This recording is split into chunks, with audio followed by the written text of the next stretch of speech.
Hello and welcome to A Word from our sponsor. My name is David Dietrich. I'm your host, and our sponsor is God. Today we're going to be looking at Matthew 5, 13 through 16. We're going to talk about being salt and light. And this is something that's very important to me because as a follower of Christ, as someone who's been called and commanded by God to be the salt of the earth, the light of the world, need to understand what that means. And at Creator Films, that's a huge motivation for us. It's one of our priorities, one of our cultural imperatives, that we would be salt and light to the world. So Matthew 5, starting in verse 13, it says, "You are the salt of the earth, but if the salt has lost its taste, how shall its saltiness be restored? It is no longer good for anything except to be thrown out and trampled under people's feet. You are the light of the world. A city set on a hill cannot be hidden. Nor do people light a lamp and put it under a basket, but on a stand, and it gives light to all in the house. In the same way, let your light shine before others, so that they may see your good works and give glory to your Father who is in heaven." Being salt and light is something that is used often in our society. This is a very important verse in the church. If you're a Christian, I'm sure that you have heard this term. What salt and light is in the context of this passage and in the context of reality, in the context of creation, what God has created these things to do is interesting. So starting with salt, like salt of the earth, I hear often people talk about salt as a preserving agent, something that you can add salt, something that preserves it over time. And this is often used in the context of truth, and that salt, you put on something, and that we as salt in the earth, we're supposed to be preservers of truth. We're supposed to be preservers of God's truth to be able to give it out to the world and pass it on to our children. One thing that I think is missed here is just in this interpretation is that salt is something that brings out truth. It doesn't just preserve it. It's not just a preservative. It is something that enhances. So the church, if we are the salt of the earth, we should be enhancing what is true. And by retreating from areas of life, retreating from academia, or retreating from media, or retreating from any of these spaces, entertainment or medicine or law, or if we retreat from these pillars of our society, then there is no salt there to bring the truth in God's creation out.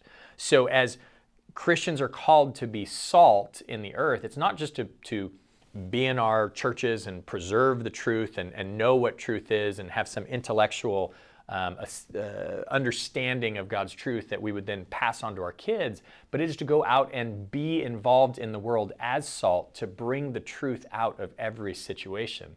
Being salt is a call for us to be involved with the world so that the world would see truth where they're at, because God's truth is everywhere. In the same way, light is often talked about as revealing truth. People will talk about being light, and they'll talk about being able to reveal truth or reveal love, to reveal the heart of God, and that revealing, that light is a good thing. It exposes truth, and then everybody's happy about this. But that's not true. When light is shown on something and truth is revealed, there is more than one response that people can have, that things can have. If you shine light in a dark, moist room and there's cockroaches there, what do the cockroaches do? They flee because they don't like the light. So as we are called to be salt and light, and we're called to reveal these things, we need to understand that sometimes when we shine our light on something, when we shine the light of Christ's love, His truth, His hope, His mercy, the response is not always going to be a positive response. That at times when we shine a light on something, there is going to be response that is violently opposed to exposing what was going on in the dark. And as Christ calls us to be salt and light, that our good works would bring Him glory, we have to remember that sometimes our good works are receiving persecution. Sometimes our good works are receiving violent attack. Sometimes our good works are going into the realm of our sacrificial like giving our life over to Christ so that it can make an impact. And those attacks that come against us as we withstand, the very withstanding of that attack is the good work, because we overcome it through the Holy Spirit, through the value that we have on the things that Christ has given us. And that is what brings God glory. So as I read this verse and I think about how it's used in context in our culture, the takeaway for me is that to be salt and light is a call to stand, a call to be involved, a call to be present, and to be as wise as a serpent, as cunning as a serpent, as innocent as a dove.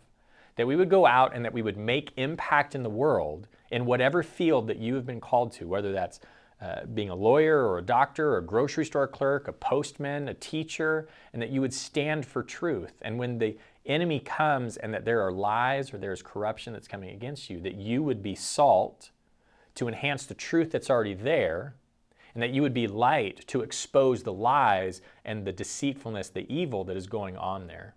And as we do that, then God receives the glory no matter what the response, whether people receive that or reject that.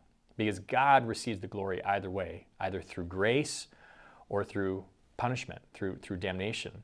So this has been a really encouraging passage to me because of the polarization of our society right now, the division and the conflict that's there. It's empowered me to remember that I am not here to be nice to people. I'm here to be good and loving to people. And sometimes in being loving to people, I need to do what is best for them by God's determination, not just do whatever it is that's going to avoid conflict and make them like me. All right, if you guys like that, we hope that you would like, follow, share, subscribe, whatever you can do on social media. Help us get the word out so that we can continue to be a salt and light to the world around us through the form of media.